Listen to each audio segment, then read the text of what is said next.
To help us begin the discussion, debate, and reflection on our topic, I would like to introduce our first keynote speaker, the Honorable Richard A. Clarke. Mr. Clarke is an internationally recognized expert on homeland security, national security, cybersecurity, and counterterrorism. He's currently a consultant for ABC News, teaches at Harvard's Kennedy School of Government, and is a partner with Good Harbor Consulting. Mr. Clarke served the last 3 presidents for an unprecedented 11 consecutive years as a senior White House advisor. He also served in the State Department as the Deputy Assistant Secretary for Intelligence and the Assistant Secretary for Political Military Affairs. In 2010, Foreign Policy magazine chose Mr. Clarke as one of the top 100 global thinkers. Back in the fall, when our fellows began their journey of study, research, and discussion, the very first book they read and debated was Mr. Clarke's Cyberwar, The Next Threat to National Security and What to Do About It, a superb primer on the subject. We are very fortunate to have Mr. Clarke with us this morning. Please join me in giving Mr. Clarke a warm welcome.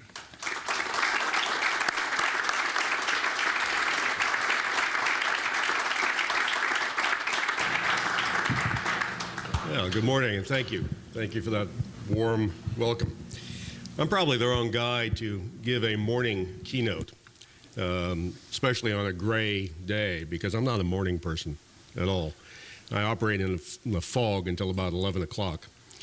And on days like this, it probably extends past noon. But in the fog of trying to wake up this morning and shave, I thought I heard people talking to me about cybersecurity. Now, I spent a lot of time thinking about cybersecurity, but I haven't heard voices yet. But as I was shaving this morning, NPR began the 6 o'clock broadcast by talking about Iran and the threat of cyber warfare from Iran to us, not the other way around. And then about 5 minutes into the broadcast, they began talking about cybersecurity legislation that the Admiral has made reference to working its way through Congress. And I thought, my God, cybersecurity leading the broadcast at 6 o'clock in the morning? And here I am going to a conference on the ethics of cyber warfare. 15 years ago, when we tried to get the Pentagon to take the annual eligible receiver exercise, which was, as some of you may remember, a no-notice JCS exercise every year. When we tried in 1997 to get the JCS to agree that eligible receiver should be a cyber exercise, well, let's just say there were a few people who said, "A what? A cyber exercise? What are you talking about?" If I had tried even 10 years ago to get this many people into a room to talk about cyber warfare, I would have failed. And in fact, I did many times. So it's very rewarding to see that the Academy is now requiring cybersecurity as part of the curriculum, and very rewarding to see that an institution like this is focusing on the issue of cyber warfare. And very rewarding to see that it's getting down to the detail of talking about cyber warfare and ethics. I'm not going to talk about ethics. I think it's the job of the kickoff keynote speaker to do 2 things. One, to wake you up, which I will probably fail with doing. And 2, to provide you the context in which the experts can discuss the details. And the experts on ethics and law certainly do not include me. So let me instead try to provide for you the broader context in which cybersecurity should, I think, be viewed and currently is being viewed. And I'll focus on 2 kinds of context. One, what's going on today in cyberspace? What's really going on? What is the reality against which the theory should be applied? And secondly, what's going on in Congress? What is going on to shape the legislative and legal framework in which we will be operating when we deal with cybersecurity? So let me talk first about the context in cyberspace. And to make this something that you can maybe recall after lunch, let me give you an easy way to think about what I'm going to say. There are four separate things going on in cyberspace, and we tend all too often, particularly in the media, to jumble them all up into one thing.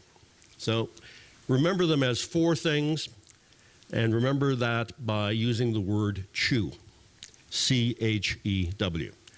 There are four things, and they all relate to chew. The first is the C in chew, and that's crime. There is an enormous amount of crime going on in cyberspace. This wasn't true 15 years ago. It wasn't true that this level of crime, this volume of crime, was going on even 5 years ago. We're talking about multi-billion-dollar crime cartels. The U.S. Treasury Department said last year that the crime cartels, the cyberspace crime cartels, in aggregate, are making more money than the drug cartels. Does that give you some idea of the nature and size of the problem? Now, drug cartels are colorful. Their leaders have colorful names. They kill each other. They behead people. There are body bags, all the kinds of things that the media love. And frankly, all the kinds of things that intelligence agencies love. And so there's a lot of focus in the government, and has been for a long time, on narcotics crime, but much less on cybercrime. In part because it's silent, in part because it doesn't appear to create body bags, although it enriches some very nasty people, and in part because we really don't know what to do about it.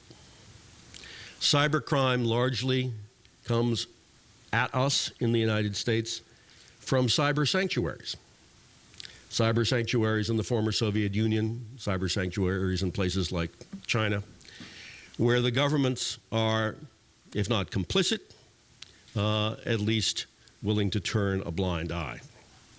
I had a East European intelligence chief attend a class at Harvard, and I talked about the cyber criminals and the sanctuaries. And he came up to me after the class and he said, you know, you're absolutely right. You can't trust these guys. I said, really? He said, yeah, I thought I had a deal with them that they wouldn't hack in my country if I just let them hack you over here. Yeah, cyber sanctuaries. And we're talking about billions of dollars. One estimate that came out only yesterday put the Russian cyber crime take last year, just the Russian cybercrime take, at between $2 and $3 billion. And that was about 25% of the cybercrime overall, not counting, and this is the footnote I love, you always got to read the footnotes. The footnote said, not counting activities directed at banks. So we're talking about big business here. And that is primarily what is going on in cyberspace. The second letter of chew is H, and that stands for hacktivism. We have, for the last 2 years at least, seen through WikiLeaks and Anonymous and the various spin-offs of Anonymous, a new kind of coordinated and significant activity, not motivated by money, not motivated by any of the traditional things that we've seen before in cyberspace, but instead merely political statement. Maybe I shouldn't say merely political statement. Political statement.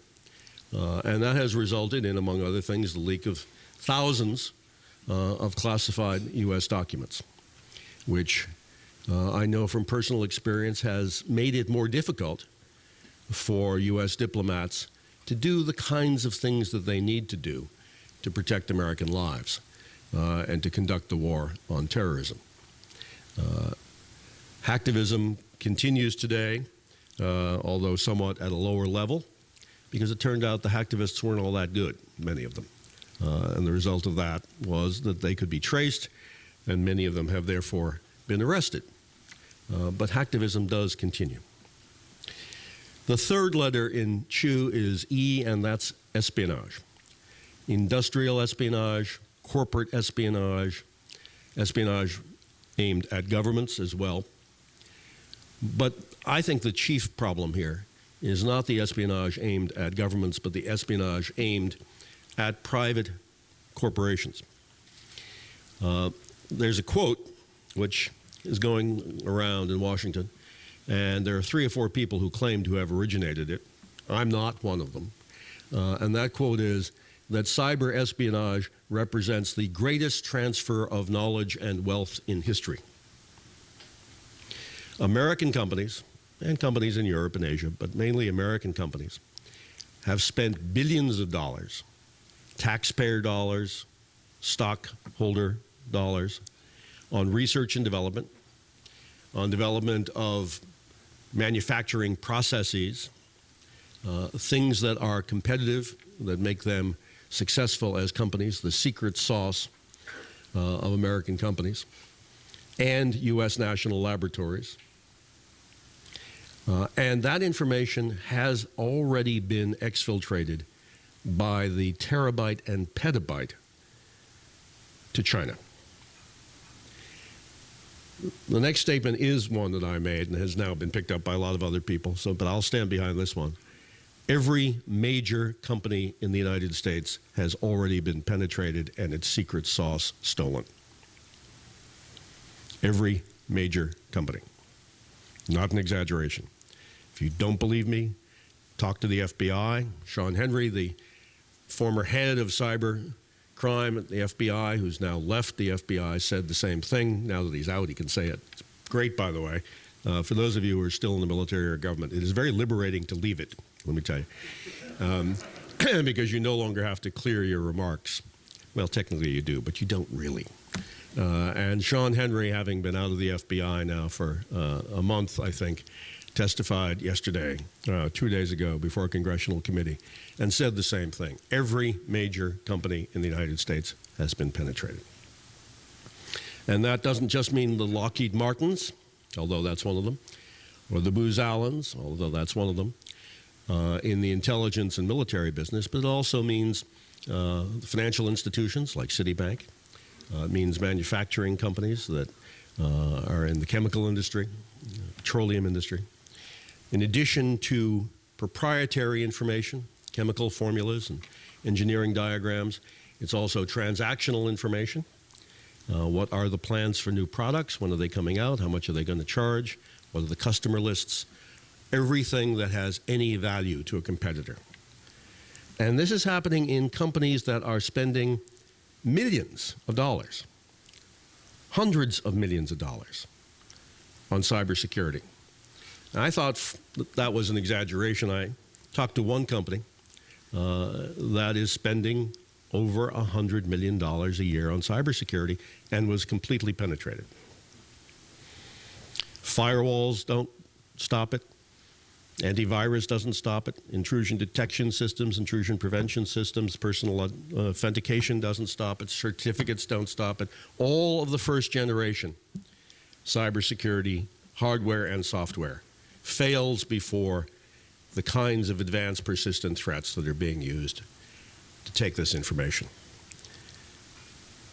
Now, people like to say in the Pentagon, people like to say that that's happening in the industrial space, but certainly not happening in the Pentagon. Okay.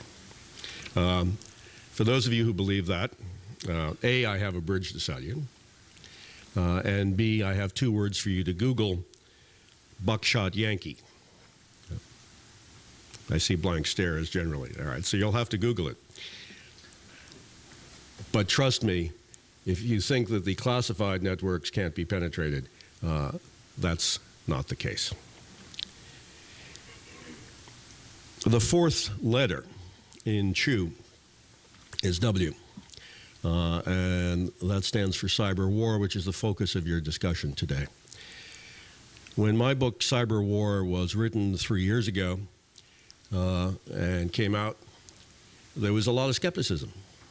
People said, well, you can't give us an example, really, of physical destruction in the real world that has been occasioned by a cyber attack. You can talk about, oh, the Russians got mad at Estonia, and they made life difficult for Estonia for a while in 2007, and the Russians got mad at the nation of Georgia in 2008. They made life difficult for them for a while. But you're talking in your book about destruction, damage, and disruption. Show me where that has occurred.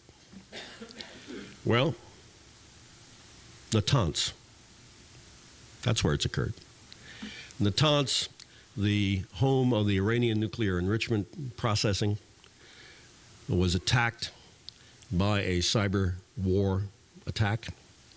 1,000 nuclear centrifuges were physically destroyed and taken offline and taken out of the building, according to the IAEA inspectors. 1,000 of the centrifuges physically destroyed by a cyber attack. So when you reflect on that check you wrote on April 15th to Uncle Sam, remember, sometimes your taxpayer dollars do good work.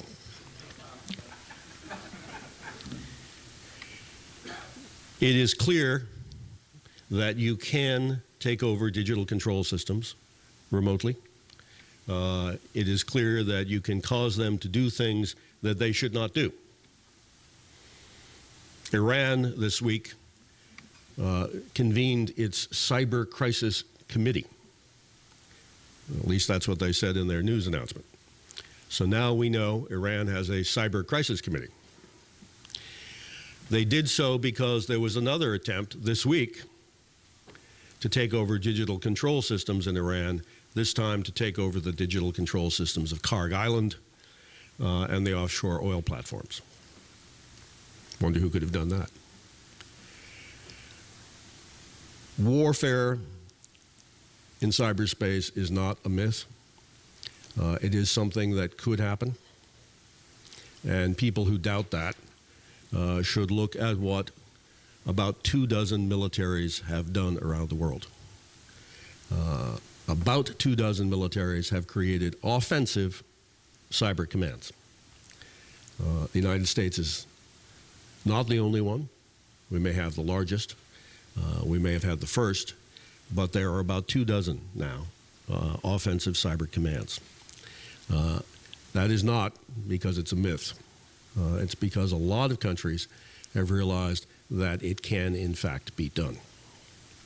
Their capabilities vary enormously, from the United States probably being the most capable, the United States and Russia, down to countries that have offensive warfare units that are a little primitive, but nonetheless they have them, like North Korea, whose offensive cyber warriors have to go out of the country to conduct warfare because the bandwidth in the country is not very good. So that is the context in cyberspace. A lot of activity going on by criminals making money, a lot of activity going on by governments stealing intellectual property, stealing research and development information, and some activity by hacktivists making noise in the system. A lot of preparatory activity by governments preparing to conduct cyber war. I don't believe that any nation state is going to conduct cyber war, however, just because it got a new weapon. Nations tend not, and I have searched for a historical example, I can't find an example of nations going to war just because they got a new weapon and wanted to try it out. I think it is likely that nation states will use cyber war when and if they decide to go to war anyway. Which brings us back to the discussion on NPR this morning about Iran. If the United States ended up bombing Iran, a scenario which is not unrealistic, if Israel starts it, we can imagine Iran retaliating in every way that it can against the United States. And an Iranian cyber attack on the United States, therefore, is not a crazy idea. There are a lot of people who think that the probability of an Israeli attack on Iran sometime between now and November is relatively high. And if that happens, the probability of the United States getting sucked into a conflict out there would be even higher. And if that's the case, if the United States drops iron on Iran, you can imagine a cyber attack, if Iran can mount one, a cyber attack on the United States. And the United States has almost no capability to defend the likely targets. No plans, no capability, no system to defend the likely targets. Because the likely targets are not military. The likely targets are civilian. That brings us to the second context that I want to discuss today, and that second context is the legislative context. There are half a dozen bills floating around in the Congress, which is good. Congress has woken up and focused on this issue. What's bad is that they don't appear likely to pass, any of them. Three issues, well, they'll pass one House perhaps, but getting two House passage seems difficult. Three issues have emerged in this legislative debate. Two of them involve Senator McCain, so it's appropriate we discuss them at the McCain conference. The first, which does not involve the senator, is privacy. The House appears ready to pass a bill coming out of the Intelligence Committee that will allow for the exchange of information between the private sector, between and among the private sector, within the private sector, and from the private sector to the government. Information about cyber attacks. Now, that seems straightforward. Seems like something we'd all be in favor of. Want information about cyber attacks. Certainly, if the private sector companies have that information, we'd like the government to get it so it can analyze it. But the White House, as the Admiral mentioned, issued a veto threat yesterday on that bill. Veto threats from the White House are very rare, and the fact that the White House itself issued it yesterday is noteworthy. The reason they did was that the bill has been sloppily drafted, and the bill provides almost no legal protections for consumers. It provides almost no legal protection for companies, and it could easily be abused to monitor email traffic and to reveal privacy information currently protected by federal law. So the sponsors of the legislation say that they have a series of amendments, perfecting amendments. I love that term. Perfecting amendments. They're going to make it perfect. Perfecting amendments, which they will be introducing later this week. But what that debate reveals is a fundamental issue which the administration, Congress hasn't really been able to deal with properly. And that fundamental issue is the fear of a lot of people in this country on the left and the right. And it's very unusual because you're getting the organizations like the ACLU cooperating with organizations and others on the right. The lead critic of this bill, it turns out, is Ron Paul. It's not someone I typically think of as being on the left. Fearing big brother government, fearing that government, once it's given authority, somewhere, someone in the government will abuse that authority.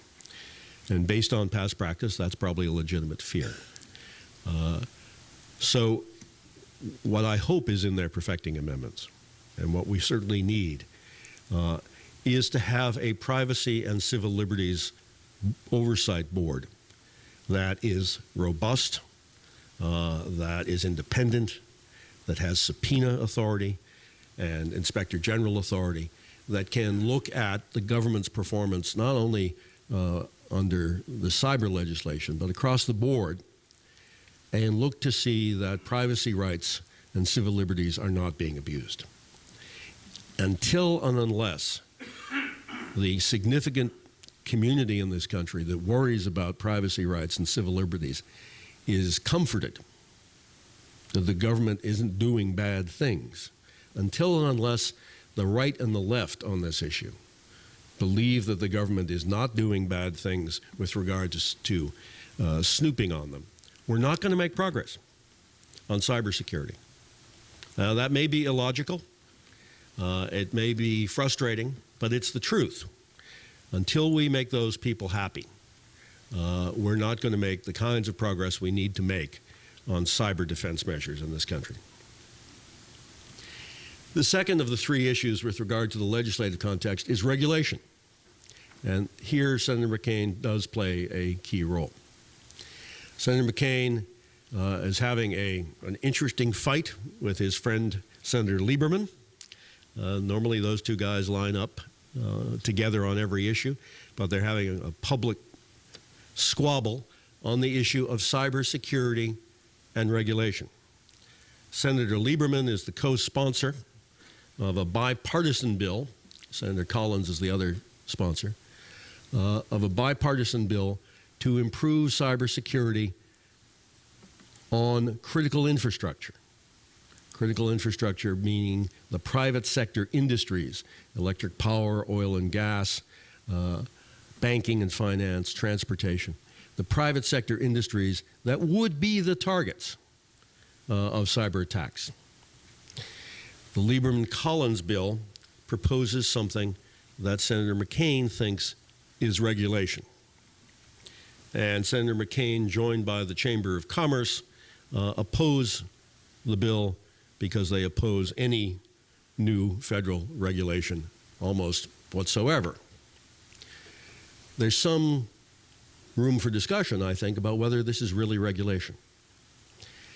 What the Lieberman-Collins bill says is that these target industries, the likely targets of cyber war, the critical infrastructure industries, should get together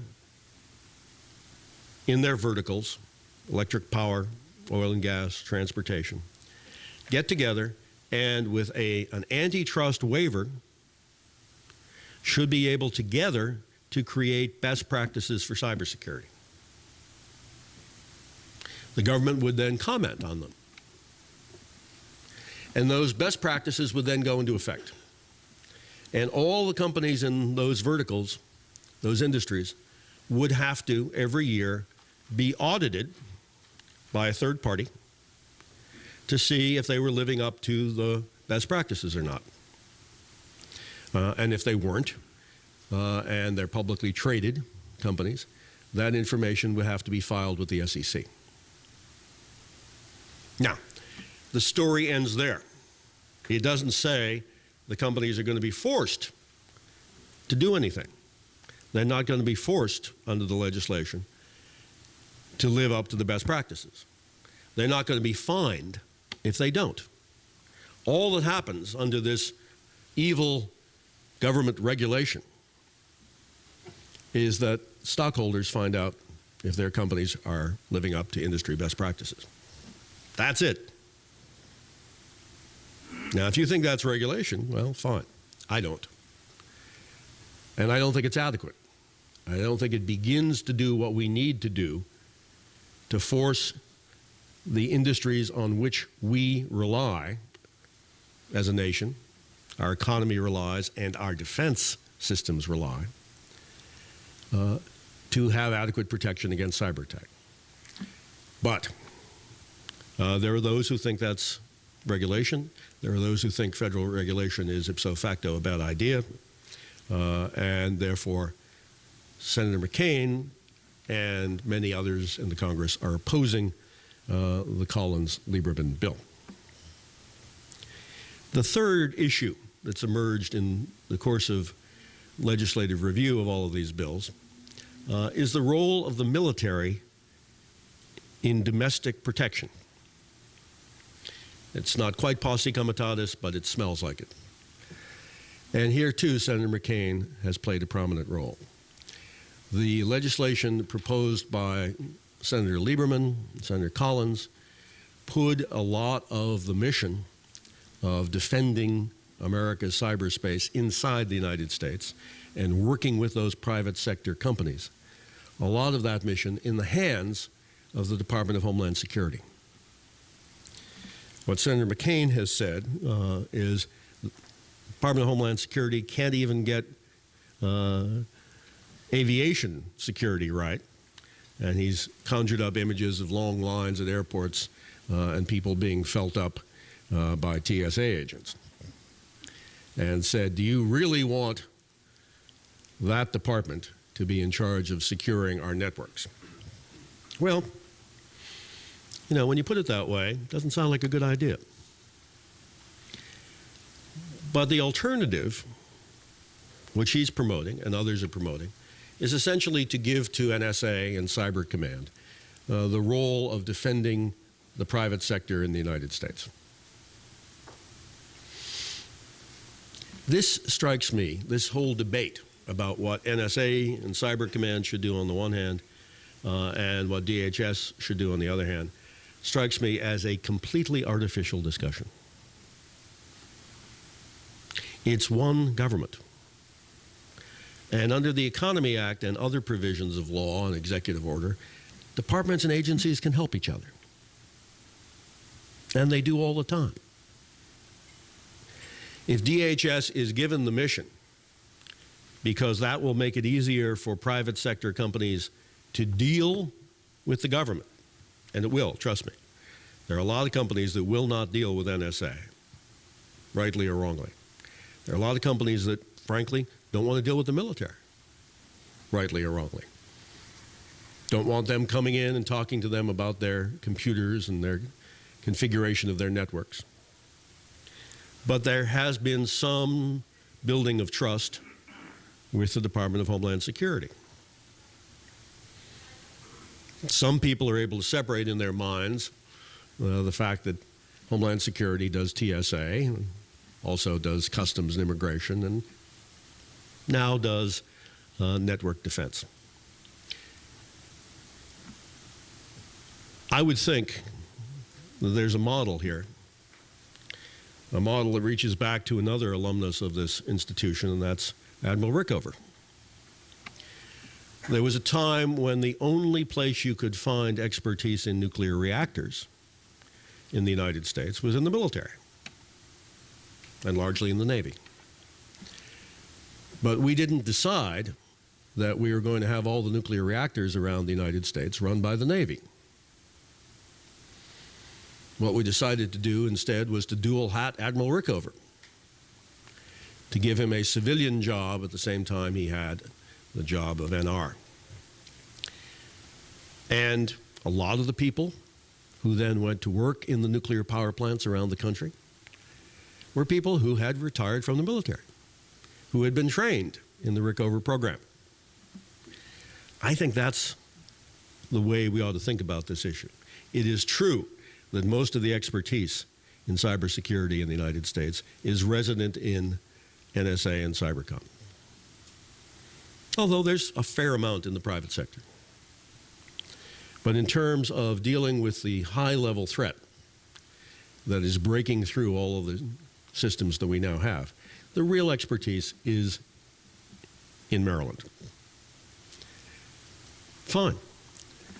But let's not make that the grounds for imposing military control or military lead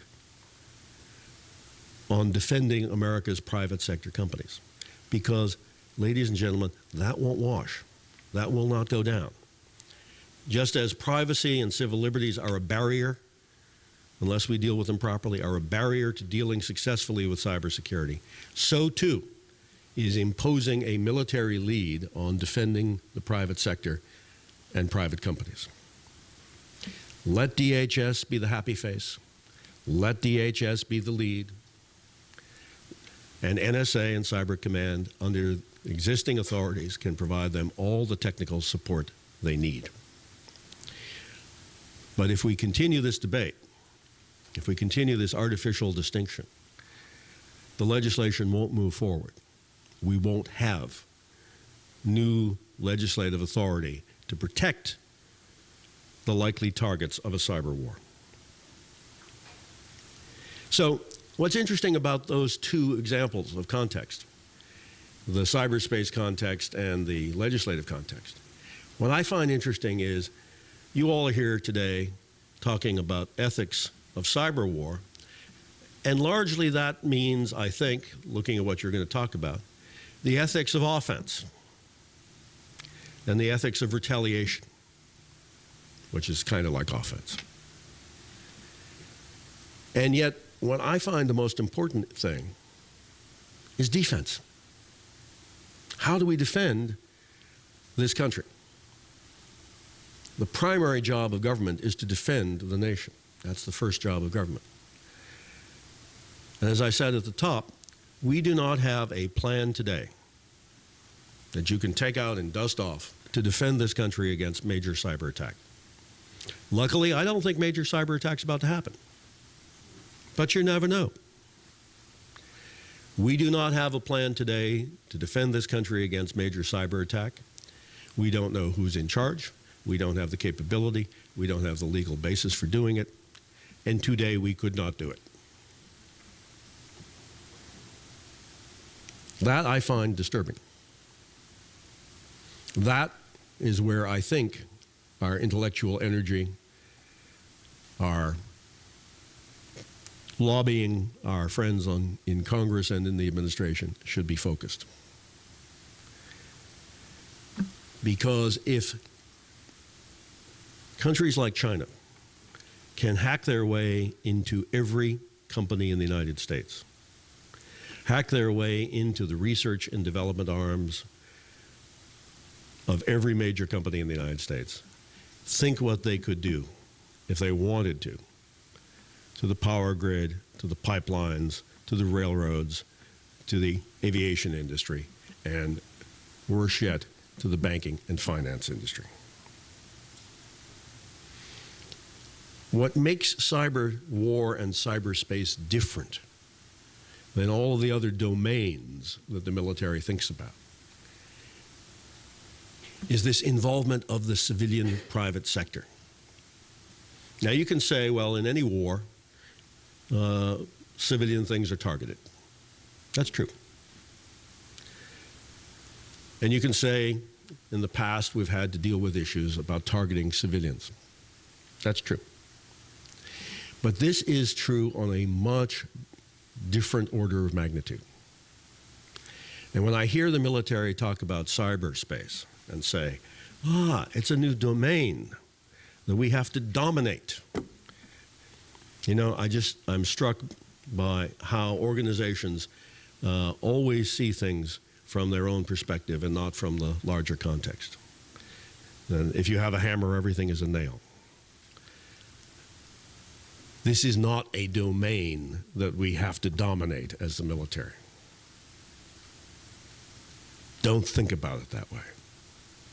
If you think about this as it's like the sea, it's like the air, it's like outer space, one by one we create military organizations to dominate these domains. If you think about cyberspace that way, you're going to get it wrong. Yeah, it is a space, a domain if you want to call it that, where militaries are beginning to conduct activities. But it is unlike every other domain in the extent to which the targets, the expertise, and the necessary cooperation to defend this country involves civilians, civilian companies, multinational companies, civilian organizations. So in the course of your discussions over the next 2 days, I would urge you, do not think about this as a purely military issue. Do not apply traditional military thought to this, because if you do, I think we get it wrong. Yes, there's a role for the military here. And yes, there will be cyber wars. And yes, the military are going to have to contribute to the defense of this country. But they can't do it alone, and they probably, in terms of defense, can't even be the primary lead in doing it. We today have the greatest offensive capability in the world in cyberspace. And we like to revel in that fact. We always hear about China being able to break into networks. Don't hear about us. That's because we don't get caught. That's because we're in a whole different class than the Chinese. But as good as we are at offense, we suck right now at defense. And as I drove past the stadium today on the way in, I thought, you know, how good would the Middies be if all they did was put out the offensive line? And when it came time for the other team to play, they had no defense. That's where this country is today. And that's where I urge you to put your thoughts and attention. Thank you.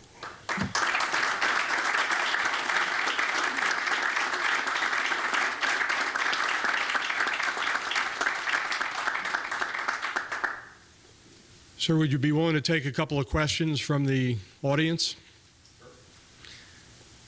Please feel free. There are mics up there. Is that critical for them to be at the mics, or if they can?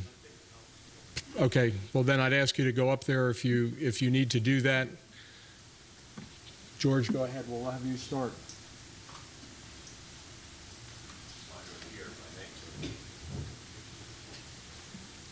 Clarke, thank you for the honor you do us in coming here and sharing these very constructive thoughts, especially right at the end there, those 2 points of Department of Homeland Security and domain dominance.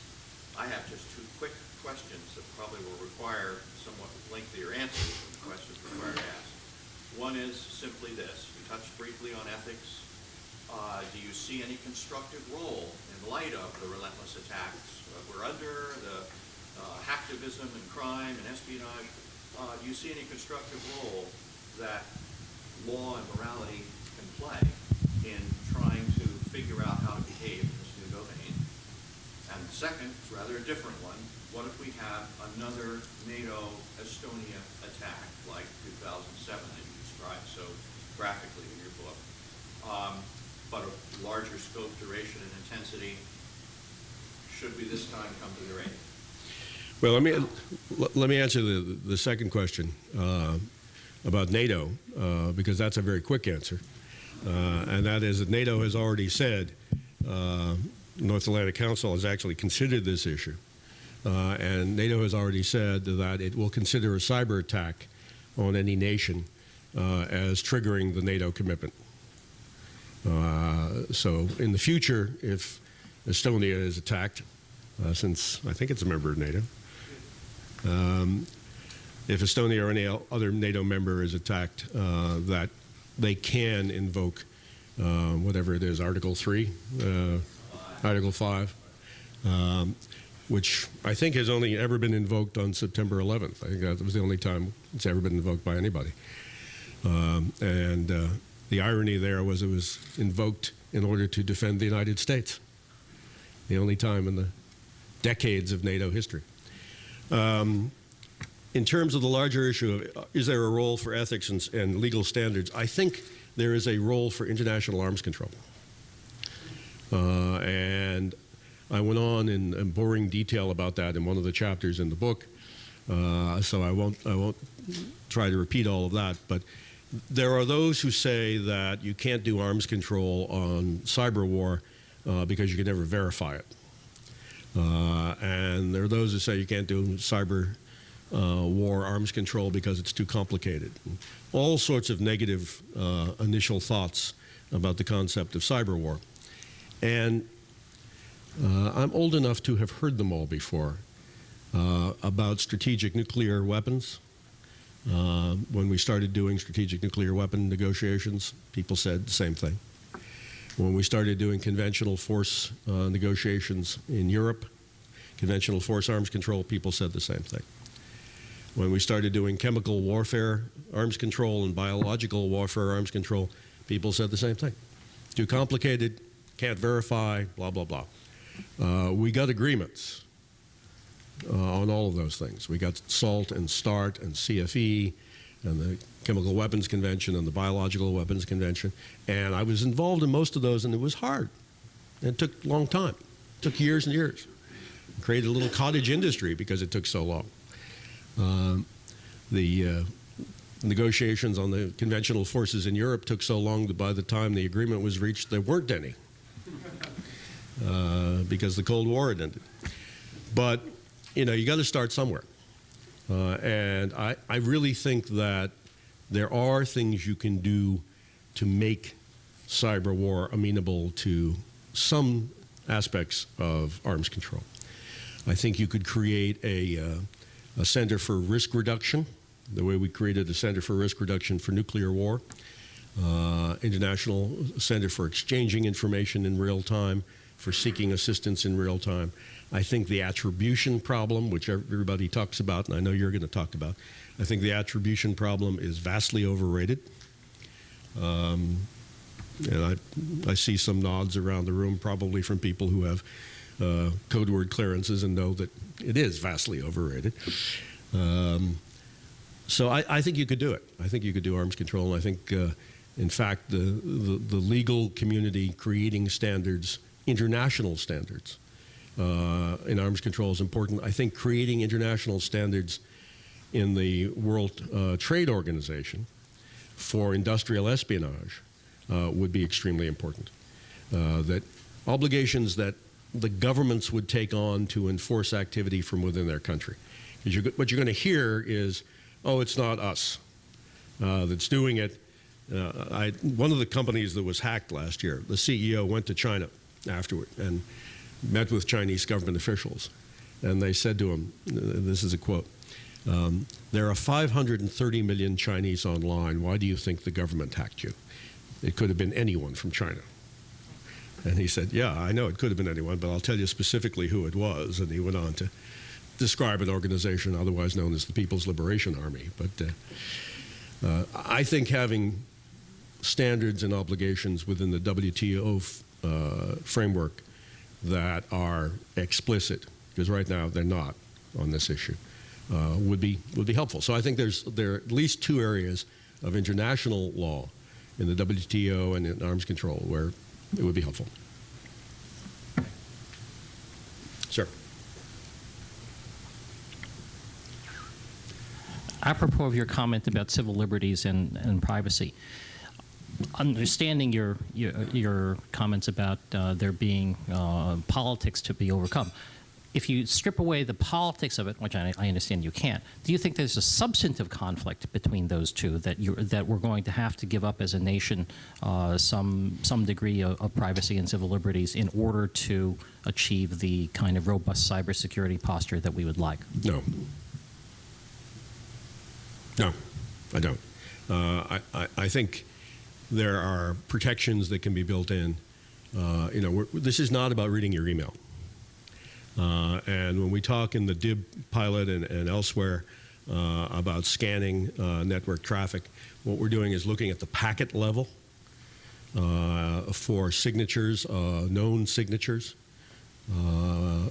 and doing that with technology that doesn't introduce latency. That's going to be a problem as speeds increase. But right now it's possible to look at the packet level of things going over networks for known signatures of attacks and not introduce latency, not look at the content of email. And it's possible to strip off the personal identifiable information. I don't think it should, by any means, introduce problems. In fact, I don't think you get privacy without cybersecurity. I think the greatest threat to privacy online is the absence of cybersecurity. You know, every day I get stories, and all the news feeds I get and the blogs I get, every day I get stories about privacy information being stolen. You know, this company today, that company tomorrow. And the reason that those privacy information, medical records, have been stolen a lot lately, the reason that privacy information is stolen is the absence of cybersecurity. So I don't think there's a contradiction between privacy and civil liberties on the one hand and security on the other. I think you don't get one without the other. Sir. I want to return to the DHS NSA debate. After I watched a testy exchange between General Alexander and Senator McCain. That was funny, wasn't it? Well, not for General Alexander, maybe. Oh, I don't know. But essentially, those of you who haven't seen it, essentially Senator McCain browbeat General Alexander about DHS issues. But after that exchange, I looked up DHS's budget, and about 3/4 of it was devoted to TSA, the Coast Guard, and immigration. And I looked at that and I thought, well, that's not the kind of agency, that's not the kind of level of expertise. And then I thought of the budget realities, that they're not going to probably get the tens of billions of dollars that would be necessary. And recruiting personnel would be horrendously difficult because they'd essentially be trying to recruit from the private sector, who would pay a lot more than they used to. So in terms of institutional realities, we have those people in NSA, and most of them are in NSA, and we're not going to get them anywhere else very soon. So what would you say about that? I agree with all that. Remember, what I'm saying is that the department that has the legal lead, the department that has the high-level people meeting with industry, the department that is running the NCIC today, the National Cyber Center, should be DHS. I say that because I've spent a lot of time going around this country talking to CEOs and talking to industry associations and talking to universities and talking to labs, and they are not going to cooperate with NSA if they think it's NSA. If you can have NCIC out in Arlington, in Ballston, part of the Department of Homeland Security, if you can have the people, and by the way, they are recruiting. They're recruiting pretty well. And they do have budget authority for recruiting. But if you can have the organization look civilian and to some extent be civilian, and have the legal authorities be given to a civilian department, then under the Economy Act and under executive order, all the people in NSA can support it. I'm very sympathetic to the idea that you can't replicate NSA, that it's a national asset, it's a global asset, and these skills are rare. The very good skills are rare. Fine. Why I think this is an artificial argument, why I found the argument between McCain and Alexander to be funny, is it's really an artificial argument. You can have everything that Senator McCain would want, and by the way, everything that General Alexander would want, because General Alexander actually agrees with Senator McCain, despite the fact he couldn't say that. You can have all of that and still have civilian control. Not a problem. You don't have to change the budgets. You don't have to replicate NSA. You just put DHS legally in charge.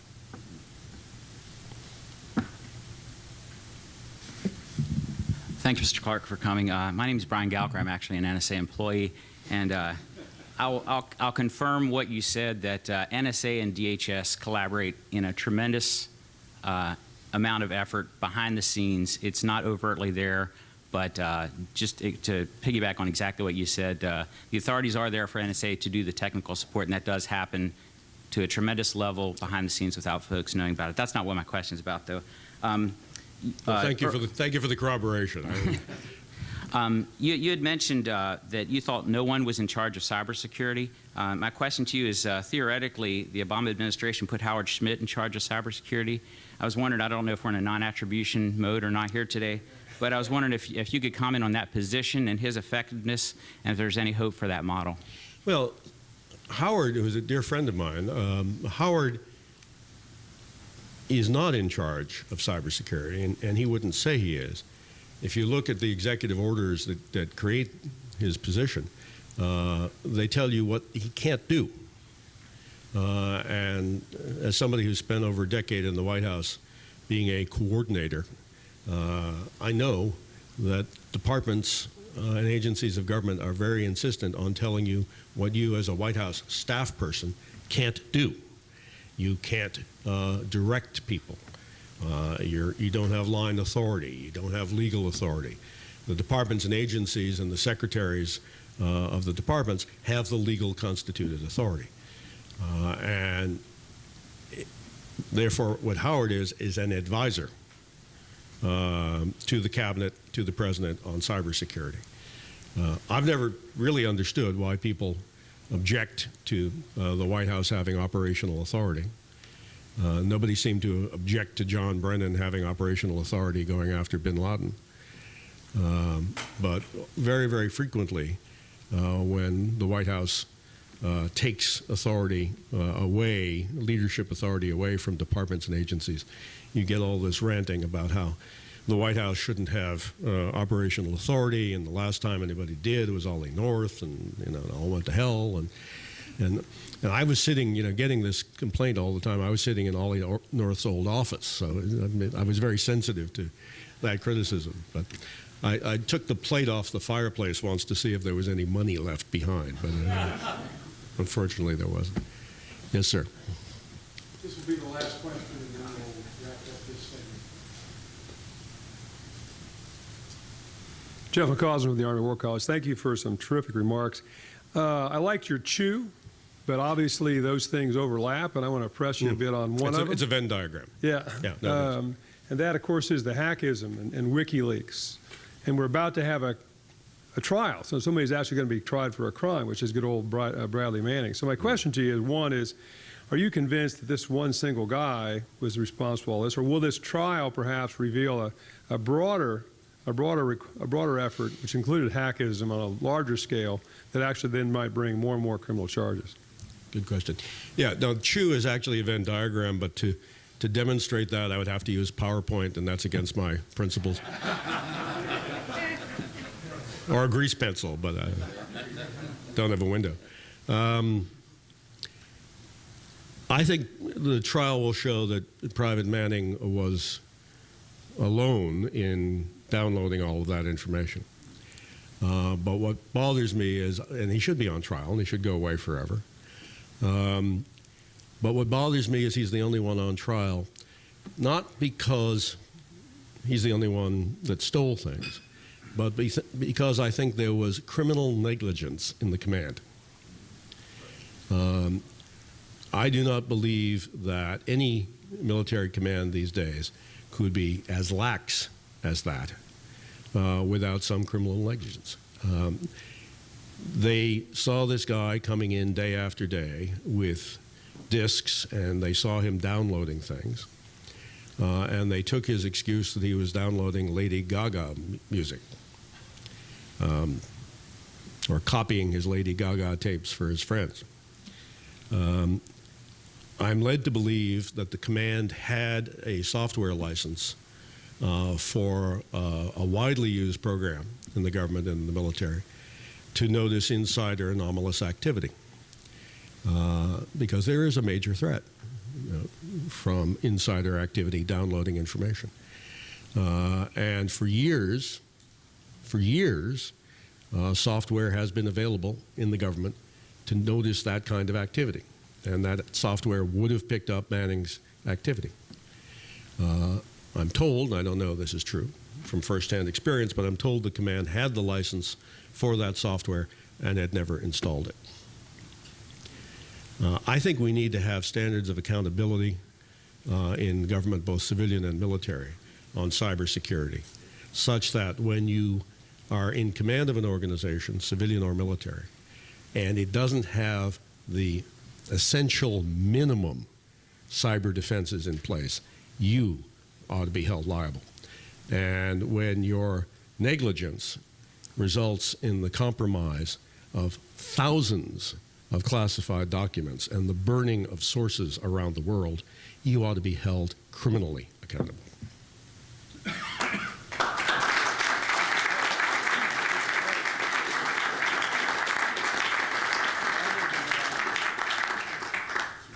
Well, we're off to a great start with the scene being set of what will be discussed, some challenges our way, some very thoughtful comments that we'll have much to chew on. We want to thank you, sir, for coming, but also for your many years of service to our nation. Thank you, sir.